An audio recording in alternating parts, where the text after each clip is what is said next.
Students, आज हमारे द्वारा सेकेंड चैप्टर का 5th लेक्चर स्टार्ट होगा।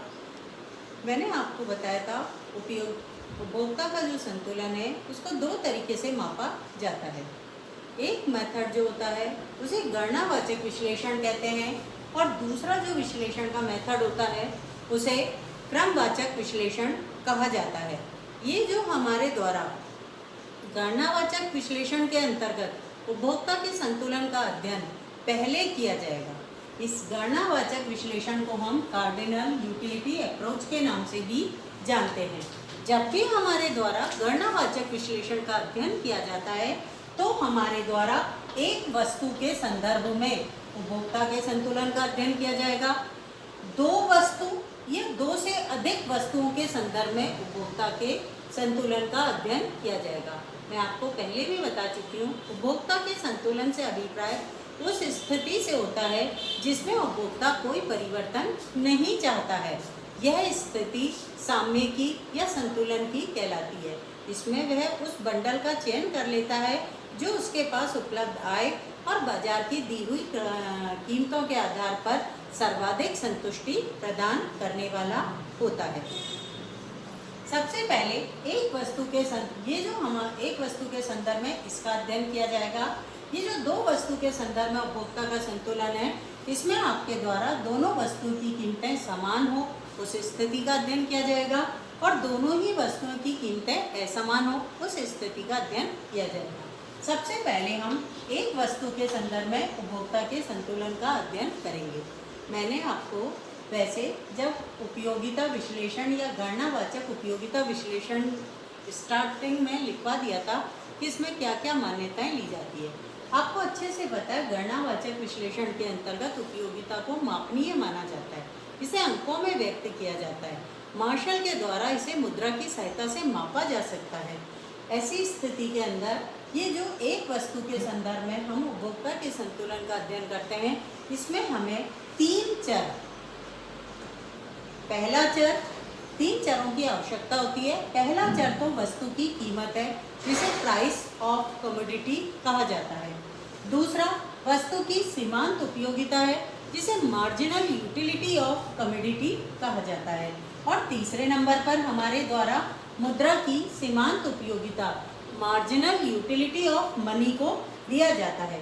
आपको पता होना चाहिए मुद्रा की सीमांत उपयोगिता से क्या अभिप्राय है। मुद्रा की सीमांत उपयोगिता से अभिप्राय होता है मुद्रा की एक इकाई, ऐसे इसे मुद्रा का मूल्य भी कह सकते हो आप, मुद्रा की एक इकाई जिससे वस्तु की कितनी मात्रा प्राप्त की जा सकती है। जैसे मुद्रा की एक इकाई से मतलब 1 रुपये से वस्तु की कितनी मात्रा को प्राप्त किया जा सकता है, इसे ही मुद्रा का सीमांत मूल्य भी कहेंगे। हमारे द्वारा जब एक वस्तु के संदर्भ में उपभोक्ता के संतुलन का अध्ययन किया जाएगा तो एक मान्यता ली जाएगी। मान्यता मैंने आपको पहले भी बताया, सिद्धांत की व्याख्या के लिए आवश्यक तत्व होता है, चर होता है। ये बिना इसके हम सिद्धांत की व्याख्या नहीं कर सकता। उपभोक्ता के संतुलन के लिए भी हमारे द्वारा मान्यता ली जा रही है। क्या मान्यता है ये हमारी? मुद्रा की सीमांत उपयोगिता स्थिर रहती है, मतलब मुद्रा प्रसार और मंदी के दौर का मुद्रा की सीमांत उपयोगिता पर कोई प्रभाव नहीं पड़ता है। और वस्तु की कीमत मतलब प्राइस ऑफ कमोडिटी, जो आपने पहली ये तीन चर लिए थे ना, इसमें पहला चर था वस्तु की कीमत।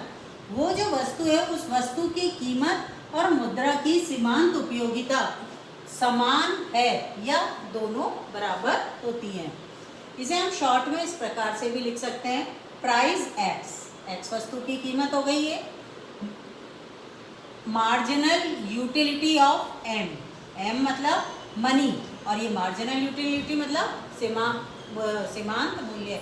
किसका? मुद्रा का सीमांत मूल्य किसके बराबर दिखाई दे रहा है? वस्तु की कीमत के बराबर दिखाई दे रहा है। अब हम उपभोक्ता के संतुलन की शर्त पढ़ते हैं। उपभोक्ता के संतुलन की शर्त का फॉर्मूला होता है मार्जिनल यूटिलिटी एक्स डिवाइड का sign price X equal to marginal utility of M. ये एक्स वस्तु की सीमांत उपयोगिता है डिवाइड के साइन के बाद प्राइस एक्स है, वस्तु की कीमत जिसे हम कहेंगे प्रति इकाई, equal to marginal utility M, मुद्रा का सीमांत मूल्य। क्योंकि हमने पहले ही मुद्रा की सीमांत उपयोगिता को स्थिर कर लिया और मुद्रा की वस्तु की कीमत और मुद्रा की सीमांत उपयोगिता को समान मान लिया है, तो हमारे द्वारा चूंकि marginal utility M equal to price X है, अतः संतुलन की शर्त क्या हो गई, marginal utility X equal to price X. वस्तु से प्राप्त सीमांत उपयोगिता वस्तु की कीमत के बराबर हो जाए, वहाँ उपभोक्ता संतुलन में होगा। इसे मैं एक उदाहरण के द्वारा आपको स्पष्ट करूंगी। यह उदाहरण के अंदर मैंने प्राइस एक्स, एक्स वस्तु की जो कीमत है उसे मेरे द्वारा क्या लिया गया है, 15 रुपये। उपभोक्ता का संतुलन ज्ञात करना है मुझे, और यहाँ मेरे पास एक तालिका बनी हुई है जिसमें उपभोग की इकाई दे रखी है और वस्तु की सीमांत उपयोगिता दी हुई है। उपभोग की इकाई में 1, 2, 3, 4, 5 इकाइयों का उपभोग किया जा रहा है उपभोक्ता के द्वारा, और वस्तु की प्राप्त सीमांत उपयोगिता पहली इकाई से 25, दूसरी इकाई का उपभोग करता है तो 20, तीसरी इकाई का उपभोग करता है तो 15, चौथी इकाई का करने पर 10 और पांचवी इकाई का उपभोग करने पर 5 के बराबर प्राप्त होती है। यहाँ पर वस्तु की कीमत पहले ही 15 रुपये फिक्स है, चाहे एक इकाई खरीदे तो भी 15 की, दूसरी इकाई फिर जाकर खरीदता है तो भी 15 रुपये, तीसरी इकाई जाकर खरीदता है तो 15 रुपये, तो हर बार कीमत 15 रुपये है।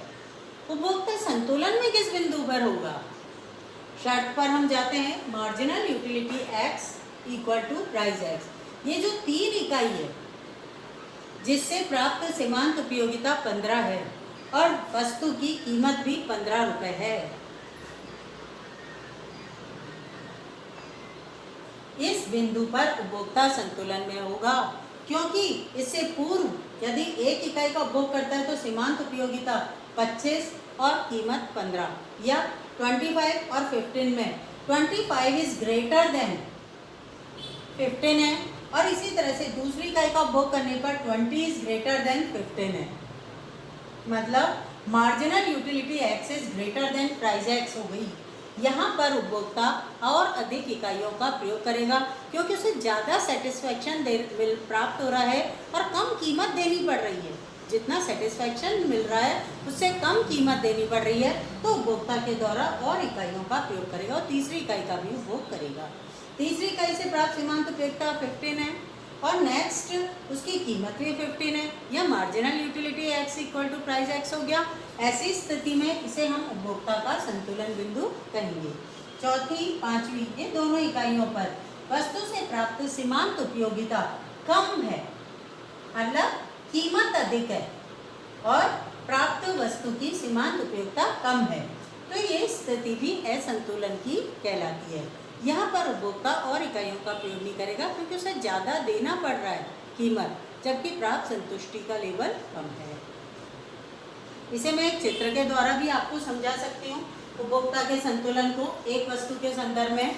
यहाँ पर आप देखिएगा OX अक्ष और OY अक्ष बनाए गए हैं मेरे द्वारा, या बनाए जा रहे हैं मेरे द्वारा। OX अक्ष पर उपभोग की इकाई ले ली मैंने, OY अक्ष पर मेरे द्वारा सीमांत उपयोगिता और वस्तु की कीमत को लिया गया। ये Y अक्ष है, ये O अक्ष है। सबसे पहले कीमत मैंने फिक्स कर दी, ये 15 है, ये 5 है, नहीं सॉरी ये 10 है, ये 5 है। 5, 10, 15, 20 और 25। सीमांत उपयोगिता मैक्सिमम 25 और मिनिमम 5 है। उसी के आधार पे मैंने 5-5 का अंतराल लेते हुए ये सीमांत उपयोगिता और वस्तु की कीमत को यहाँ पर गैप लिया है। उपभोग की इकाइयाँ 5 हैं, 1, 2, 3, 4 और 5। पहली इकाई का उपभोग करने पहले सबसे पहले मैं कीमत रेखा या प्राइस लाइन को बनाऊंगी। कीमत फिक्स है 15, एक इकाई का उपभोग करने पर भी 15, 2 इकाई का भी, 3 इकाई का भी, इसे P का नाम दे दिया गया है मेरे द्वारा। कीमत रेखा इसे कहेंगे। फिर पहली इकाई का उपभोग करने पर 25 के बराबर सेटिस्फैक्शन है, दूसरी इकाई का उपभोग करने पर 20 के बराबर सेटिस्फैक्शन है, तीसरी इकाई का उपभोग करने पर 15 के बराबर सेटिस्फैक्शन है, चौथी इकाई का उपभोग करने पर 10 के बराबर सेटिस्फैक्शन है और पांचवी इकाई का उपभोग करने पर 5 के बराबर सेटिस्फैक्शन। इन सब बिंदुओं को मिलाकर खींची गई रेखा ये मार्जिनल यूटिलिटी एक्स कहलाती है, ये प्राइस एक्स कहलाती है। इस ई बिंदु पर marginal utility X equal to price X है, इसे संतुलन बिंदु भी कहेंगे। ई बिंदु कौन सा बिंदु है? संतुलन बिंदु है उपभोक्ता के सामने का, उपभोक्ता के संतुलन बिंदु कहेंगे ई बिंदु को, जहाँ पर प्राइस एक्स और मार्जिनल यूटिलिटी एक्स जो है एक दूसरे के बराबर हो जाती है। ये उपभोक्ता का संतुलन। कल हमारे द्वारा दो वस्तुओं के संदर्भ में उपभोक्ता के संतुलन का अध्ययन किया जाएगा। इस टॉपिक में किसी भी बच्चे को कोई समस्या हो तो तुरंत मेरे से कांटेक्ट कर सकता है, मेरे व्हाट्सएप पे। Thank you.